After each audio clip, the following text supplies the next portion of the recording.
Je pense que ça va, hein. Il nous a trouvé à l'entraînement. Je pense que c'est notre troisième semaine d'entraînement parce qu'on a démarré depuis à l'interne, comment dirais-je, à Rufisque. Ici, on est là pour 3 semaines, assorti du semaine de match pour aller à Abidjan.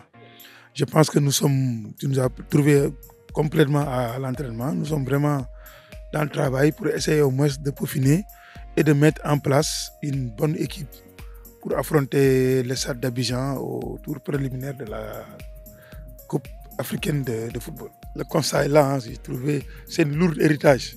D'abord, je profite pour féliciter le travail de mon collègue Cheikh Gueye qui vient d'être sacré champion. Je pense que c'est un lourd héritage. Mais comme vous le constatez, je suis un entraîneur professionnel. Le travail, on m'a confié une équipe qui doit jouer une compétition africaine. On est en train de travailler avec un lourd recrutement. Je regarde l'effectif, toutes les postes ont été doublés, c'est normal. Parce qu'une équipe qui vient d'être champion, qui envisage de prétendre d'aller jouer un championnat africain, forcément, il faut qu'il renforce son effectif. Tenguej l'a compris, ils l'ont fait. Maintenant, on nous a mis dans des conditions de travail. Et actuellement, on est en train de travailler pour franchir la première étape.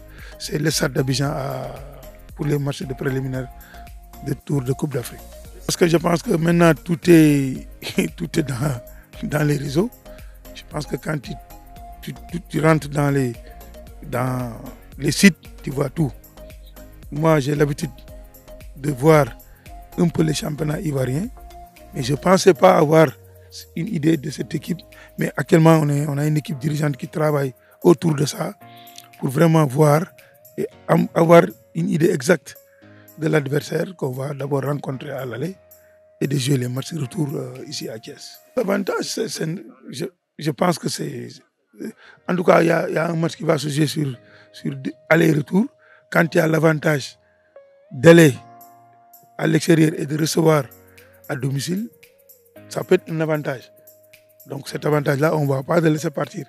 On va essayer de tout faire pour que ça soit un avantage positif. C'est-à-dire d'abord d'aller faire un bon résultat à l'extérieur et de venir accrocher ici pour avoir la qualification à domicile.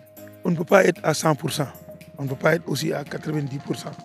Et je pense que moi j'ai l'habitude de dire au Sénégal, les joueurs ne sont jamais à l'arrêt. Ils jouent constamment, même si le championnat est terminé, ils commencent à compétir. Maintenant, c'est pour cela on est au vert. On n'est pas en préparation hivernale. On prépare un match. C'est comme des équipes nationales où dans 10-15 jours, vous faites rassembler les joueurs. Nous, c'est comme ça qu'on a fait. On a fait un rappel d'effectifs avec des nouveaux qui sont venus étouffer l'effectif de l'année dernière pour se préparer pour ce match. L'objectif, c'est quoi?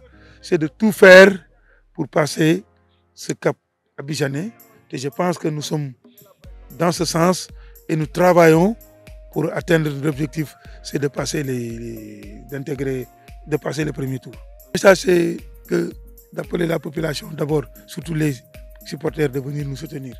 Parce que je pense que sur le plan administratif, sur le plan technique, sur le plan financier, aujourd'hui même, je peux vous souligner qu'il y a une équipe, une mission de profession qui est déjà sur place à Abidjan pour voir comment l'équipe doit venir, comment l'équipe doit voyager.